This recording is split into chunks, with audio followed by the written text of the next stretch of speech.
ప్రభునందు ప్రియమైన శ్రోతలకు వందనములు. ఈ పోడ్కాస్ట్ కార్యక్రమం నాకు స్వాగతం. మీ అందరి కొరకు ఈ కార్యక్రమమును ప్రసారం చేయుచున్నాం.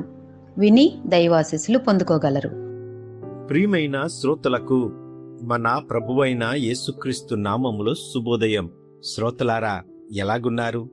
మీ అందరి కొరకు మన ప్రభువైన యేసుక్రీస్తు నామములో ప్రతిదినం మేం ప్రార్థన చేస్తూ ఉన్నాం. రండి, ఈ ఉదయకాలము దేవుని సన్నిధిలో వాక్యాన్ని ధ్యానం చేద్దాం. నిత్య జీవపు మార్గాల్లో ప్రార్థన యొక్క శక్తి కొరకు ఈ ఉదయకాలం మీ మధ్యన చెప్పడానికి సిద్ధపడుతూ ఉన్నాను. లూకాసు సువార్త 18వ అధ్యాయము 1వ వచనము ప్రకారం, ఎల్లప్పుడూ ప్రార్థన చేయుచు విసుకక ఉండవలెను అని ఆయన వారికి ఒక ఉపమానం చెప్పాను. ఈ కాలంలో యువత ఎన్నో సవాళ్లు ఎదుర్కొంటూ ఉన్నారు. చాలామంది మధ్య వయస్సులు ఉద్యోగాల వేటల్లో, కుటుంబ ఒత్తిడిలో, భవిష్యత్తు గురించి ఆందోళనతో, సోషల్ మీడియా ప్రభావంతో, ఒంటరితనంతో, అనేకమైన సమస్యలతో మనుషులు ఎన్నో పరిష్కారాలు వెతుకుతూ ఉన్నారు. కానీ యేసు చెప్పిన మాట ఒక గొప్ప శక్తిని మనకి తెలియజేస్తుంది. అది ఏంటంటే ప్రార్థన. ప్రార్థన మనకు దేవునికి సన్నిహిత సంబంధాన్ని ఇస్తుంది. ఇది అందరికీ తెలుసు. తనకు ప్రార్థన చేయి వారందరి ఎడల కృప చూపుతాడు దేవుడు. రోమీయులకు రాసిన పత్రిక 10:12 ప్రకారం, నన్ను ప్రార్థిస్తూ ఉండగా నేను వారిని నడిపిస్తాను అంటాడు పరలోకపు తండ్రి. ఇర్మియా 31:9 ప్రకారం. ప్రార్థన ఎప్పుడు చెయ్యాలి? ఈ విషయంలో యేసు చెప్పిన మాదిరి చూద్దాం. ఆయన ఉదయం పెందలకడనే లేచి ప్రతిదినం ప్రార్థన చేశాడు. సాయంకాలం శిష్యులను పంపి తాను ఏకాంతంగా ప్రార్థన చేశాడు. మత్తయి 14:23 ప్రకారం.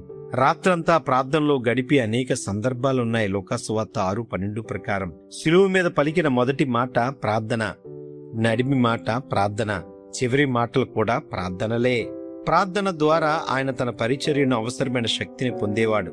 మనం కూడా కుటుంబాలను నడిపించుకోవడానికి అవసరమైన శక్తిని ప్రార్థన ద్వారా మాత్రమే పొందగలం. మనము రేయి మొదటి జామున లేవాలి, మోకరించి 2 చేతులు దేవుని తట్టుకు ఎత్తి హృదయంలో బాధను దేవుని ముందు నీళ్లు కుమ్మరించినట్లుగా కుమ్మరించాలి. అంటే మొరపెట్టాలి.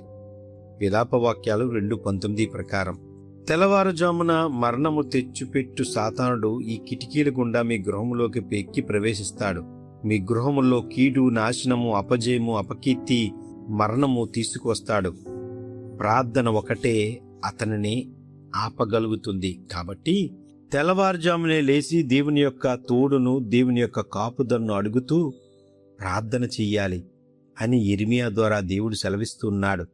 ఇర్మియా 9:20-21 వచనాలు. సాతానును జయించడానికి మనము ఉపయోగించవలసిన ఒకే ఒక్క ఆయుధం ప్రార్థన. మన జయ జీవితముకు ప్రార్థనే కారణము. నిత్యము ప్రార్థించు వారిని దేవుడు రక్షిస్తూ ఉంటాడు. దానియేలు ప్రతిదినం రోజుకు 3 మార్లు మేడగదిలో ఒంటరిగా ప్రార్థన చేసేవాడు.